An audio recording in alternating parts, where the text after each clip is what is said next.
Hi నమస్తే, welcome to Suman TV. నేను ఉమాశంకర్. ఇవాళ నగిరి నియోజకవర్గంలో ఉన్నాను. అంటే నగిరి ప్రజలకి కేజే కుమార్ అంటే తెలియనటువంటి వారు ఉండరు. ఆయన సోషల్ సర్వీసెస్లో ముందుండేటువంటి వ్యక్తి. ఎవరికైనా ఈ ఒక సహాయం కావాలంటే మొదటగా ఉండేటువంటి కుటుంబంగా కేజే కుమార్ అని చెప్తారు నగిరి నియోజకవర్గంలో. కాకపోతే ఆయన గురించి ఇంకొకటి ఆసక్తికరమైనటువంటి అంశం, సుదీర్ఘకాలంగా రాజకీయాల్లో ఉన్నప్పటికీ కూడా ఏ పార్టీని కూడా తనకి పదవి కావాలి లేకపోతే ఎమ్మెల్యే సీటు కావాలని చెప్పి అడిగినటువంటి దాఖలాలు ఎక్కడా లేవు. ఆయన పని ఆయన చేసుకుంటూ వెళ్తూ ఉంటారు.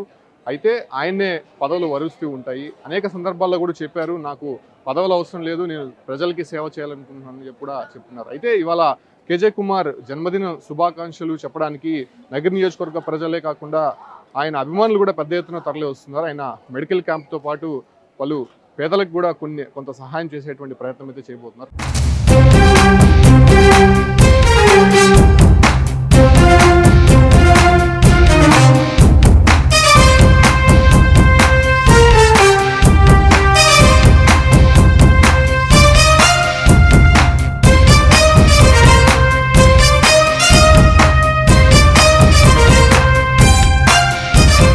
ప్రస్తుతం మనతో పాటు కేజే కుమార్ ఆయనతో మాట్లాడదాం. సార్ నమస్కారం. ముందుగా మీకు జన్మదిన శుభాకాంక్షలు. థ్యాంక్ యూ సార్, మొదటగా సోషల్ సర్వీస్కే పరిమితం అవుతారా లేకపోతే కొంత రాజకీయాలు అనేది పక్కన పెట్టారు ఈ మధ్యన? సోషల్ సర్వీసెస్లో ఇంకా ముందుకి ఎలా వెళ్ళబోతున్నారు? అసలు మీ భవిష్యత్ కార్యాచరణ ఎలా ఉండబోతుంది? అందరికీ నమస్కారాలు. నా కోసం నా పుట్టినరోజు సందర్భంగా నా కోసం వచ్చిన ప్రజలకు నా తరపున వాళ్ళందరికీ ధన్యవాదాలు తెలుపుతున్నా. సోషల్ సర్వీసు ఫస్ట్, ఆ తర్వాతనే రాజకీయంలో వచ్చింది. రాజకీయంలో ఉన్నన్ని రోజులు మనం మంచి పేరుతోనే ఈ సోషల్ యాక్టివిటీస్ అనేది ఈ రెండు కలిపి నేను ప్రయాణం చేస్తున్నా. రాజకీయం నిలిచిపోయినా సోషల్ యాక్టివిటీస్ ఎవరు నిలపలేరు. దానికి కావాలంటే రాజకీయాన్ని కావాలంటే నాయకులు బ్రేక్ వేయవచ్చు ఎదిగేదని, బట్ దీన్ని ఎవరు బ్రేక్ అభిమానాన్ని ప్రజల దగ్గర ఉండే కానీ మనం ఊహించిన స్థాయిలో నాకు ఆ అభిమానం చూపిస్తున్నారు కాబట్టి దాన్ని ఎవరు బ్రేక్ చేయలేరు. నేను దాన్నే ఫస్ట్ ప్రయారిటీగా తీసుకుని నా యువ తెలిసినప్పటి నుంచి నేను అది చేసుకుంటూ వస్తున్నా.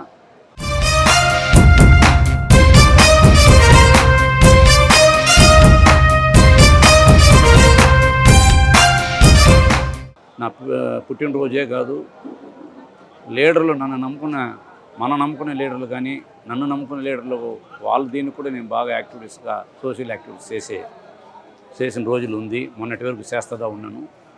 ఇది నాకు ఎవరు అడ్డు లేదు కాబట్టి, ఇది మన సొంత ఫంక్షన్ కాబట్టి ఇది చేసుకుంటూ పోతున్నా. ఇది నాకు దేవుడిచ్చిన వరం, మా తల్లిదండ్రులు ఇచ్చిన వరంగా భావిస్తున్నా. అంటే నగర నియోజకవర్గ ప్రజలకి ఎప్పుడూ అందుబాటులో ఉంటారు, సోషల్ సర్వీసెస్ అనేది చేస్తూ ఉంటారు.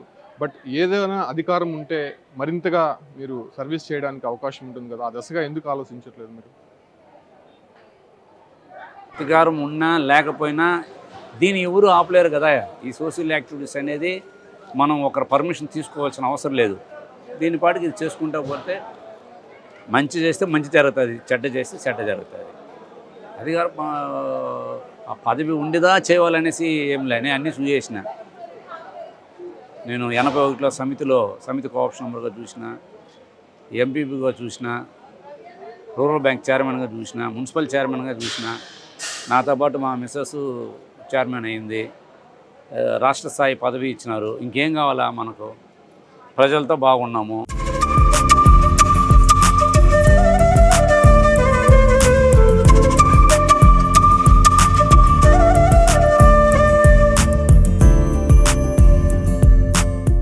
ఎందుకని మీరు మీ అధినేతల్ని నాకు ఫలానేది కావాలి అని ఎందుకు ఎప్పుడు కూడా అడగలేదు? ఆ అవకాశము కొందరికి త్యాగం చేస్తాము. మనకు వచ్చే అవకాశాన్ని కొందరికి త్యాగం చేసినాము కాబట్టి మనం అడగలేని పరిస్థితిలో మనం అడిగి మనకు ఇవ్వకుండా పోయే పరిస్థితి లేదు, మనకు ఎప్పుడు ఉంటుంది. ఓకే, రాజకీయాల్లో యాక్టివ్ అవుతారంటారా లేకపోతే? యాక్టివ్గానే ఉంటాను కదా. అంటే ఇంకా యాక్టివ్ అవుతానంటారా? యాక్టివ్గానే ఉంటావు. నేను ఉన్నంత వరకు, మా ప్రజలు ఉన్నంత వరకు యాక్టివ్గానే ఉంటాను. సో మీ సతీమణి కేజే శాంతి గారు కూడా కొన్ని పదవులు ఆమె చేశారు, చాలా వరకు కూడా ప్రజల మధ్యనే ఉన్నారు. బట్ మీ రాజకీయ వారసులు అంటే మీ కుమారులు అని చెప్తారా, లేకపోతే ఇప్పుడు నేను చెప్పేది కాదు, వాళ్ళే ప్రజలే ఎన్నుకోవాలా. వాళ్ళ ఆ యాక్టివిటీస్లో వాళ్ళందరూ అన్నీ కలిసి చేస్తూ ఉన్నారు. దాంట్లో వాళ్ళే నిర్ణయం చేసుకోవాలా, ఏ విధంగా ఉండాలా, ఏమి మన ప్రజలతో ఎట్లా ఉండాలా, ఏ విధంగా ఉంటే మన మనసు తృప్తి పడుతుంది, మంచి పేరు ఎట్లా వస్తుంది అనేది వాళ్ళు సెలెక్ట్ చేసుకోవాలా. నేను చెప్పించడం కాదు, నా వారసుడు వీడు వాడని చెప్పడం అది నాకు అలవాటు లేదు, నేను ఇంతవరకు చెప్పను కూడా లేదు. అంటే మీ కుమారులు అందరూ కూడా వివిధ వ్యాపారాల్లో ఉన్నారు, సో వాళ్ళని ఏదైనా యాక్టివ్ పాలిటిక్స్కి అదే చెప్పినాను కదా, ఆ దశగా అనేది వాళ్ళే నిర్ణయించుకోవాలా. ప్రజలకు ఏమి నాకు తోడువాడుగా ఉన్నారు. వాళ్ళే మా కుటుంబ సభ్యులు మొత్తం మంది ఉన్నారు. నాకు బోన్ వాళ్ళే కదా. దానికన్నా మించింది ఏంటంటే ప్రజలు, నా నగిరి ప్రజలు ఎప్పుడు నాకు మంచి సెటుకు తోడు ఉండాలి. దానికి మించిన బలం ఏం కావాలా, దానికి మించి పదవి ఏం కావాలా, ఏమంటారు? అంతే కదా, అది ఉంటేనే కదా మనకు. వాళ్ళు ఉన్నంత వరకు నాకు సంతోషం. సో ఎన్నికల తర్వాత నగిరి ప్రజలకు ఏం చెప్పబోతున్నారు? ఎన్నికలు అనేది చాలా కీలకంగా మారాయి ఇప్పుడు. ఎన్నికలు అనేది మనం అనుకున్నట్టుగా జరిగింది అంతే. ఓకే, ఫైనల్గా ఒకే మాటలో తేల్చేస్తారా? కొట్టిపాడేశారు అంతే ఆడ. అంతే కదా, మనం ఏమనుకున్నామో అది జరిగింది. మాకు సో హ్యాపీ.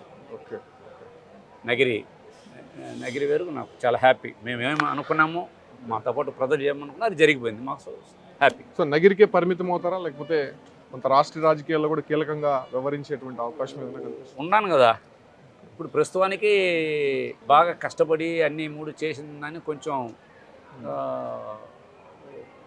దాన్ని ఏమంటారంటే నీతిని నిజాయితీ లేని దీనిగా భావించుకోవాల్సిందే. కాబట్టి కొద్ది రోజులు చూస్తాము, వెయిట్ అండ్ సీ ఏం జరుగుతుందో చూస్తాము.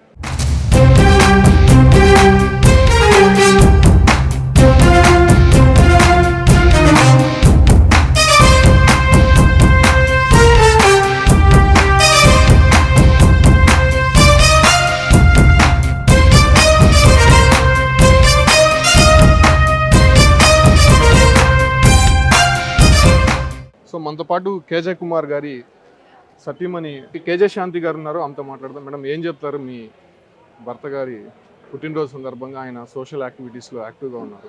సో ఎప్పటి నుంచి కూడా అది మీరు కంటిన్యూ చేస్తూనే ఉన్నారు. ఏం చెప్తారు అసలు? ముందు ఆయనకు ప్రజలు, నగరి ప్రజలు, దేవుళ్ళు ఆశీస్సులు ఎప్పుడు ఉంటుంది. ప్రతి సంవత్సరం చాలా ఒక పెద్ద పండుగలాగా జన్మదినాన్ని జరుపుకొని ప్రజల మధ్య ఆ రోజు మొత్తం ఊరు ప్రజల మధ్య గడుపుకుంటాము.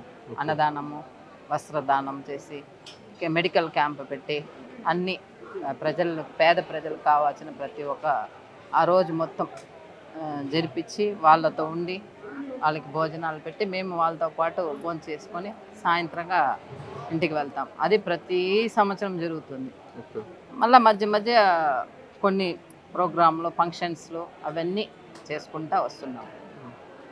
దేవుడు మాకు ఆ ఒక మంచి వరం ఇచ్చి, ఆరోగ్యాన్ని ఇచ్చి, మాకు మంచి ఆలోచనని ఇచ్చిందనందుకు ప్రజలకు, ఆ దేవుళ్ళకి, దేవదేవుళ్ళకి, ప్రతి ఒక్కరికి మీలాంటి వాళ్ళు అందరూ, నాయకులు అందరూ మాకు ఎప్పుడు తోడుండారు.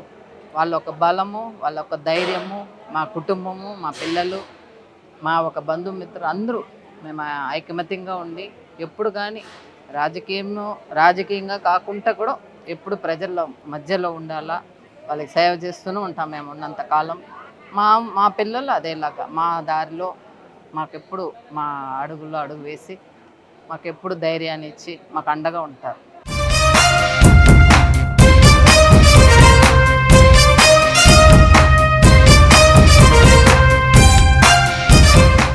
సో మీ కుటుంబానికి ఎల్లవేళలా నగిరి ప్రజలైతే అండగా ఉన్నారు.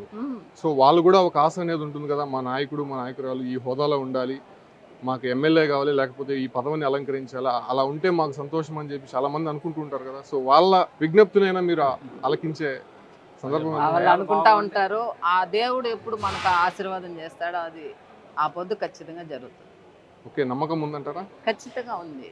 దేవుడు ఆశీస్సులు ఉంటే మీరు ఇది కావాలన్న దేవుడు మాకు ఆశీర్వాదం చేస్తే ప్రజలు ఖచ్చితంగా ఆశిస్తే ఏదైనా జరుగుతుంది. ఓకే. సో ఫైనల్గా మీరు నమ్ముకున్నటువంటి నగరి ప్రజలు, మీ కార్యకర్తలు, మీ అనుచరగణానికి ఏం చెప్పబోతున్నారు? ఇప్పుడు పాలిటిక్స్ అనేది చాలా రచ్చుగా మారిపోయింది. ఏ పార్టీలో ఉంటామో, ఏ పార్టీ నుంచి మనము ఎంత సేవ చేసినా కూడా అది లాస్ట్కి టార్గెట్ చేసేటువంటి క్రమం అయితే కనిపిస్తుంది. సో వాళ్ళకి ఎలాంటి భరోసా అయిపోతున్నారు మీరు మేము భవిష్యత్తులో? ఎప్పుడు మేముగానే ఉంటాము. ఓకే.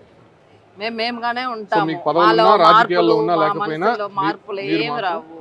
అండగా మేము ఉంటారు. ఎప్పుడు అండగా ఉంటాము ప్రజలకు, ఊరి ప్రజలకు కానీ, మమ్మల్ని నమ్మిన వాళ్ళకి కానీ మేము ఎప్పుడు అండగా ఉంటాము. మేము మారము, ఇట్లే ఉంటాం. Okay. Okay, thank you. So చూస్తున్నాం కదా, ఇద్దరిని చాలా ఆదర్శంగా కనిపిస్తున్నారు. నగరి నియోజకవర్గాల్లో ఎప్పటి నుంచో వాళ్ళు ఉంటూనే ఉన్నారు. అటు తమిళలు ఉంటారు, తెలుగు వారు ఇక్కడ ఉంటారు.